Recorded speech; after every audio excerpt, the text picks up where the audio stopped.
প্রত্যঙ্গ আছে, এর ভিতরে সবচেয়ে গুরুত্বপূর্ণ এবং সর্বশ্রেষ্ঠ আমানত হলো জবান। কারণ কি? বলে জবান এমন একটা জিনিস, এই বেলেটের চাইতেও বেশি ধার, যেখানে মারে সেখানেই কাটে। একজন খুনি আসামিকে জজ সাহেব যখন জবান দিয়া বলে বেকসুর খালাস, তো সাথে সাথে আসামি খালাস হয়ে যায়। আবার নিরাপরাধ ব্যক্তিকে যখন জজ সাহেব বলে এর ফাঁসি, তো সাথে সাথে কি হয়ে যায়? ফাঁসি হয়ে যায়। এজন্য মুরব্বীর একটা কথা বলেন, যেই জবানে জয় সেই জবানেই ক্ষয়। এজন্য জবানের হেফাজত করা আমাদের এক নম্বর আমানত। আল্লাহ পাক রব্বুল আলামিন বলেন জবানের হেফাজত করো। জবান এত দামি সম্পদ, জবানের কারণে বান্দা জাহান্নামে যাবে, আর এই জবানের কারণে আবার বান্দা জান্নাতে যাবে। মুহাদ্দিসিন ইকরাম বলেন সমস্ত অঙ্গ প্রত্যঙ্গ দৈনিক জবানের বদদুয়া থেকে পানা চায়। দৈনিক সমস্ত অঙ্গ প্রত্যঙ্গ জবানের বদদুয়া থেকে পানা চায়, জবানের জুলুম থেকে পানা চায়। কেন? বলে জবান দিয়ে এমন একটা কথা বলছে যার আঘাত হাতের উপরে আসবে, জবান তার এমন একটা কথা বলছে যার আঘাত পিঠের উপরে আসবে, পায়ের উপরে আসবে। তাহলে দেখা যায় জবান সবচেয়ে গুরুত্বপূর্ণ।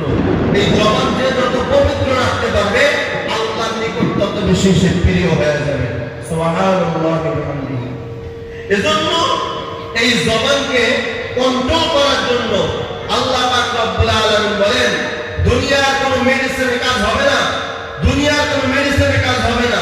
আল্লাহ পাক রব্বুল আলামিন বলেন হাত অন্যায় করে হাত বেঁধে রাখো, হাত বাঁধা যাবে। পা অন্যায় করে পা বাঁধো, পা বাঁধা যাবে। জবান এমন একটা কুদরতি আল্লাহ তাআলার দেওয়া নিয়ামত, এই জবান কোনোদিন দড়ি দিয়া রশি দিয়া কোনোদিন আটকানো যায় না। ঠিক নেই? আল্লাহ পাক রব্বুল আলামিনের কেমন কুদরত এই জবান! পৃথিবীর সব কিছু বান্দা যায়, কষ্টিক মারা যায়, জিহ্বার উপরে এমন একটা কুদরত আল্লাহ, জিহ্বার উপরে কোনো রাশা কষ্টিক সুপারগুলো কিছুই লাগে না। আল্লাহ পাক রব্বুল আলামিন বলেন এই জবানকে কন্ট্রোল কেমনে করি? জবান তো হাতের আগে চলে, পায়ের আগে জবান চলে। মনে করেন একটা মানুষ ঘুমাইছিল, হঠাৎ আপনি গিয়ে ডাক দিলেন, সে দিছে আপনার গালি।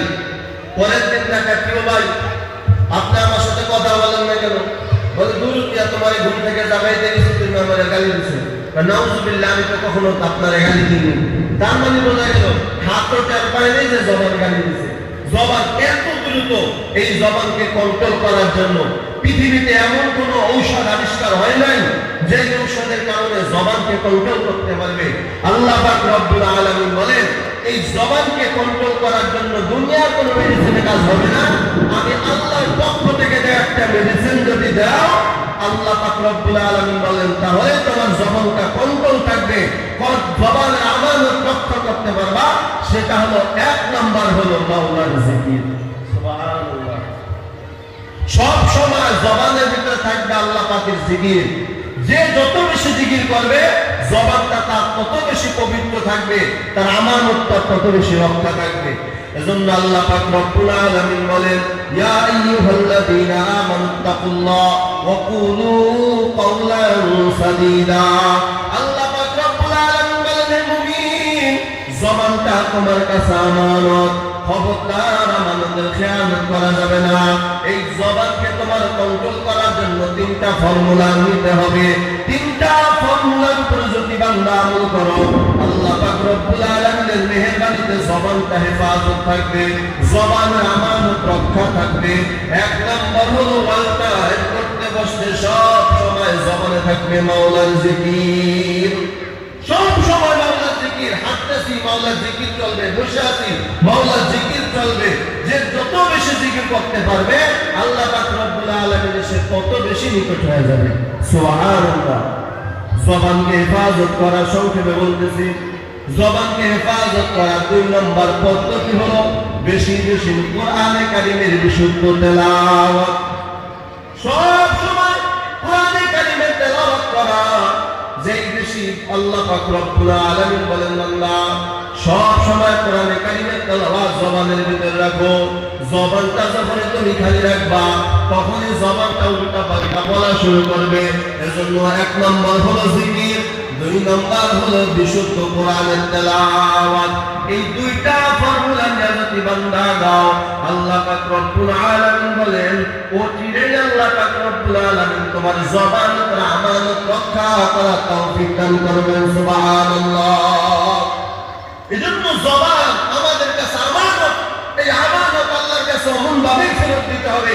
এজন্য আমি আগেই বললাম আমানত কাকে বলা হয়? যেই জিনিসের মালিক আপনি আমি না, অতএব এই জবানের মালিক আপনি আমি না, জবানের মালিক আল্লাহ। ভোগ করার সুযোগ দিয়েছেন আপনাকে আমাকে, যেমন তেমন ভাবে ভোগ করা যাবে না। যেই পবিত্র অবস্থা আল্লাহ দুনিয়াতে পাঠাইছেন সেই পবিত্র জবান নিয়েই আল্লাহর কাছে যেতে হবে। যদি যেতে পারি তাহলে আমার আমানত রক্ষা হবে, আমার জন্য মরণের পরে ঠিকানা হবে জান্নাত। সুবহানাল্লাহ। বান্দা জবানকে গুনাহের কাজে যদি লিপ্ত না রাখো, তিনটা বড় বড় গুনাহ থেকে যদি বাঁচতে পারি জবান হেফাজত হবে। তিনটা আমল করা দরকার আর তিনটা গুনাহ থেকে বাঁচা দরকার। এক নম্বরে বলছি সব সময় মাওলার জিকির, দুই নম্বরে কোরআনের বিশুদ্ধ তেলাওয়াত, তিন নম্বরে হলো আল্লাহ ওয়ালাদের সুহবত। এই তিনটা কাজ যদি করতে পারি জবান হেফাজত থাকবে। আর তিনটা বড় বড় গুনাহ থেকে যদি বাঁচতে পারি তাহলে জবান হেফাজত থাকবে। এক নম্বর হলো জবান দ্বারা কখনো মিথ্যা বলা যাবে না।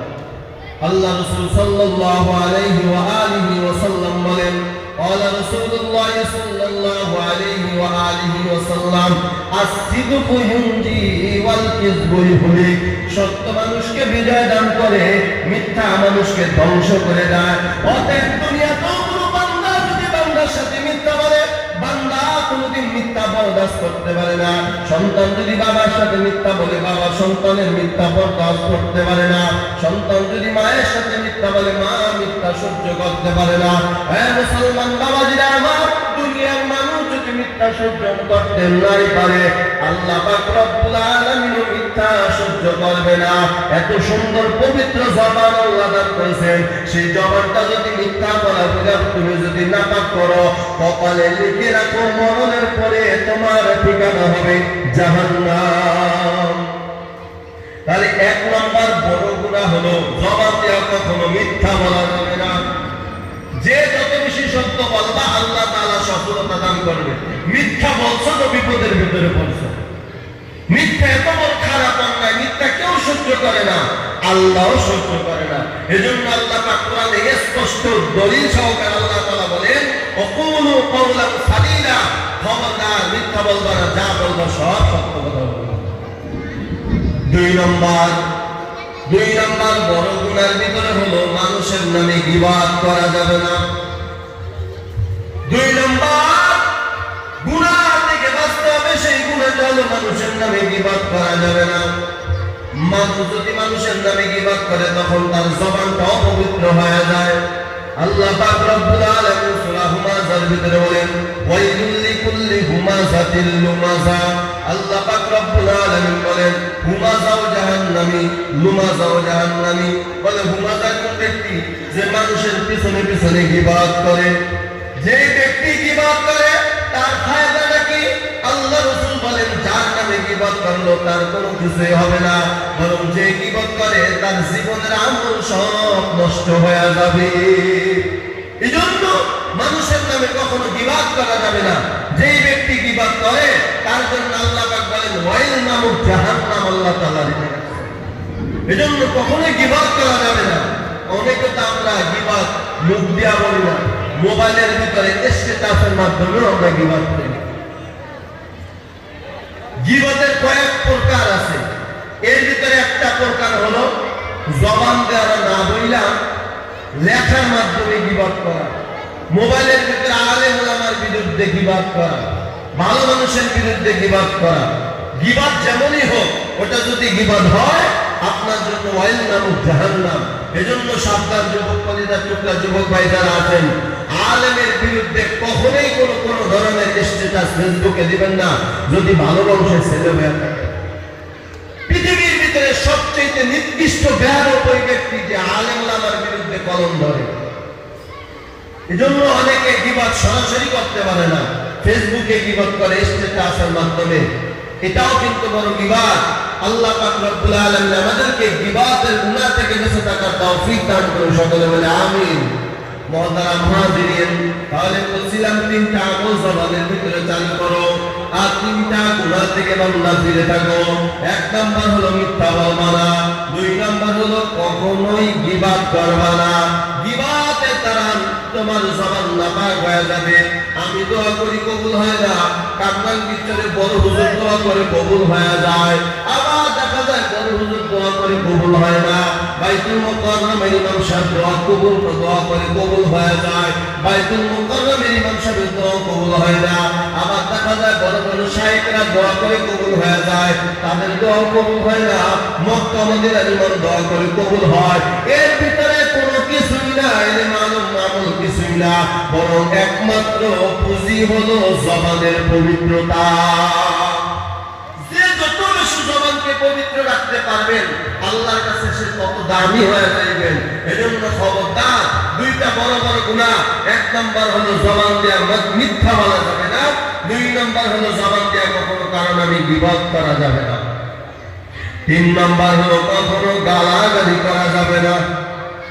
আল্লাহ পাক রব্বুল আলামিন পয়গম্বর হাদিস শরীফের ভিতরে বলেন, ক্বালা রাসূলুল্লাহ সাল্লাল্লাহু আলাইহি ওয়া আলিহি ওয়াসাল্লাম, আল মুসলিমু মান সালিমাল মুসলিমুনা বিল লিসানিহি ওয়া ইয়াদিহি। পয়গম্বর বলেন, ও উম্মত, তুমি যদি খাঁটি মুসলমান হইতে চাও, দুইটা কাজ করবা।